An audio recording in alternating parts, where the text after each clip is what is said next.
ഇന്ന് നമ്മൾ എളുപ്പത്തിൽ ഒരു ഐസിസ് വിങ്സ് എങ്ങനെ ഉണ്ടാക്കുന്നതെന്നാണ് നോക്കുന്നത്. നമ്മളൊരു ഹാഫ് സർക്കിൾ ഇങ്ങനെ കട്ട് ചെയ്തെടുത്തിട്ട് അതിന് രണ്ടായിട്ട് ഡിവൈഡ് ചെയ്തെടുക്കാം, അല്ലെങ്കിൽ സെപ്പറേറ്റ് രണ്ട് പീസായിട്ട് ഇങ്ങനെ കട്ട് ചെയ്തെടുത്തിട്ട് ഏറ്റവും ടോപ്പ് പോർഷൻ ചെറുതായിട്ടൊന്ന് അറ്റാച്ച് ചെയ്ത് കൊടുത്തിട്ടുണ്ട്.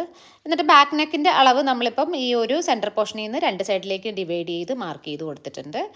പിന്നെ നെക്കിലെ ബാൻഡായിട്ട് നമ്മളിവിടെ യൂസ് ചെയ്തിരിക്കുന്നത് റിബണാണ്. അതിൻ്റെ രണ്ട് ഭാഗത്ത് നമ്മൾ വെൽക്രോ അറ്റാച്ച് ചെയ്ത് കൊടുക്കുന്നുണ്ട്. എന്നിട്ട് ഈ റിബണിൻ്റെ സെൻറ്റർ പോർഷൻ കണക്കാക്കിയിട്ട് നമ്മൾ ഈ ജോയിൻ്റ് ആക്കി വെച്ചിരിക്കുന്ന സെൻറ്റർ പോർഷൻ്റെ രണ്ട് സൈഡിലേക്കുമായിട്ട് നമ്മളിങ്ങനെ ഒന്ന് അറ്റാച്ച് ചെയ്ത് സ്റ്റിച്ച് ചെയ്ത് കൊടുക്കുന്നു. ഇപ്പോൾ നമുക്ക് നെക്കിലേക്ക് ഇങ്ങനെ കെട്ടാനുള്ള പാകത്തിന് റെഡി ആയിട്ടുണ്ട്. ഇനി നമുക്ക് വേണ്ടത് LED ഒക്കെ ആഡ് ചെയ്യുന്നുണ്ടെങ്കിൽ ഇങ്ങനെ മാർക്ക് ചെയ്തിട്ട് LED ഒക്കെ അറ്റാച്ച് ചെയ്ത് കൊടുക്കുക. പിന്നെ കയ്യിൽ ഇങ്ങനെ പിടിക്കുന്നതിന് വേണ്ടിയിട്ടുള്ള സ്റ്റിക്ക് ഒന്നുകിൽ ഇങ്ങനെ സ്റ്റിച്ച് ചെയ്തിട്ട് അറ്റാച്ച് ചെയ്ത് കൊടുക്കാം, ഇല്ലെങ്കിൽ നമുക്ക് ഗ്ലൂ ഗണ്ണൊക്കെ ഇട്ട് സ്റ്റിച്ച് ചെയ്ത് അറ്റാച്ച് ചെയ്ത് കൊടുത്തിട്ട് അതിൽ ലോക്കൊക്കെ ഇട്ട് സ്റ്റിച്ച് ചെയ്തും കൊടുക്കാം.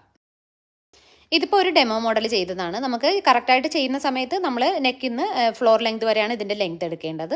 പിന്നെ നെക്കിൻ്റെ റൗണ്ട് കൊടുക്കണം. ഈ നെക്കിൽ ഇങ്ങനെ നമുക്കൊന്ന് റാപ്പ് ചെയ്ത് വെൽക്രോ ഒട്ടിച്ച് കഴിഞ്ഞാൽ സംഭവം റെഡി ആയിട്ടുണ്ട്.